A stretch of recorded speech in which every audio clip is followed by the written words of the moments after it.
अरविंद केजरीवाल ने ईडी के तीसरे समन पर जो अपनी प्रतिक्रिया दी है उसमें उनका कहना है कि मैं ये नहीं जानता कि ईडी मुझे किस तरह से बुला रही है। आखिर ईडी मुझे शक की निगाह से देख रही है, क्या मुझसे केवल यहाँ पर जवाबदेही चाहती है ईडी, क्या मुझे यहाँ पर गवाह के तौर पर बुलाया जा रहा है। तो नाज़रीन, जिस तरह से ये यहाँ पर एक कारण अरविंद केजरीवाल के द्वारा दिया जा रहा है, क्या वाकई में ये एक वाजिब कारण लगता है या केवल यहाँ पर एक बहाना नजर आ रहा है केजरीवाल के द्वारा? नहीं, ये बिल्कुल बात यहाँ पर साबित होती है कि आखिरकार ईडी अधिकारी उन्हें गवाह के तौर पर बुला रहे हैं या एक आरोपी के तौर पर बुला रहे हैं। ये बात भी यहाँ पर साफ कर देनी चाहिए, क्योंकि अरविंद केजरीवाल को लेकर ये भी कहा जा रहा है, जैसे कि आपने अभी भी कहा कि अगर ईडी अधिकारियों के सामने पेश हो जाते हैं तो तमाम सवाल जवाब तो होंगे, लेकिन कहीं ना कहीं अरविंद केजरीवाल की मुश्किलें और भी ज्यादा बढ़ जाएंगी। ये मान लीजिए कि उन सवाल जवाब के खत्म होने के बाद अरविंद केजरीवाल की गिरफ्तारी भी हो सकती है, जैसे कि संजय सिंह के मामले में देख लीजिए, मनीष सिसोदिया के मामले में देख लीजिए। उनके घर पर जाते हैं, यहाँ पर छापेमारी की जाती है, घंटों की पूछताछ होती है और उसके बाद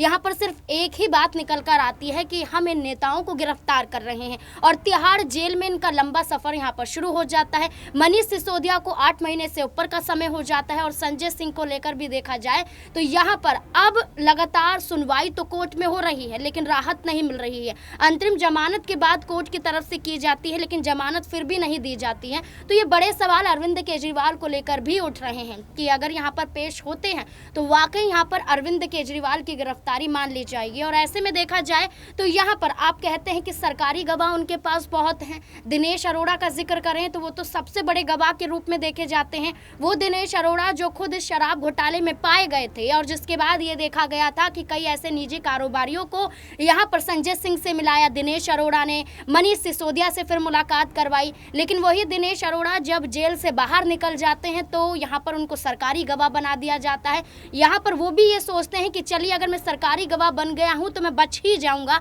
अब मेरे ऊपर कोई भी एक्शन होता हुआ नजर नहीं आएगा।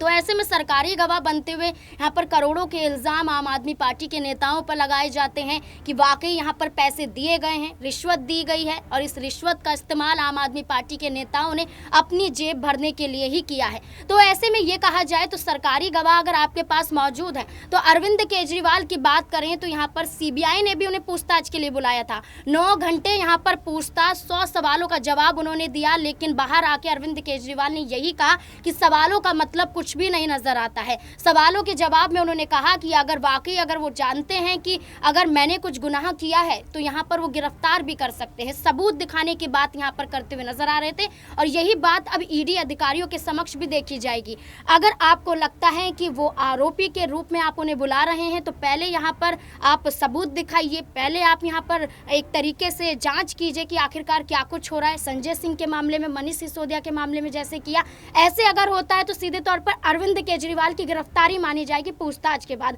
इसलिए बहुत जरूरी है कि यहाँ पर स्पष्ट हो जाए कि अगर गवाह के रूप में बुला रहे हैं तो पूछताछ होगी और पूछताछ में तमाम सवाल मनीष सिसोदिया, संजय सिंह और सरकारी गवाह माफ कीजिएगा यहाँ पर गवाहों के रूप में देखते हुए नजर आएंगे। लेकिन अगर यहाँ पर आरोपी के रूप में बुला रहे हैं तो आप उनकी गिरफ्तारी यहाँ पर तय मान सकते हैं। इसलिए बहुत जरूरी है कि ईडी अधिकारी भी खुलकर यहाँ पर बोले और अरविंद केजरीवाल भी जरूर ईडी के सामने पेश हों।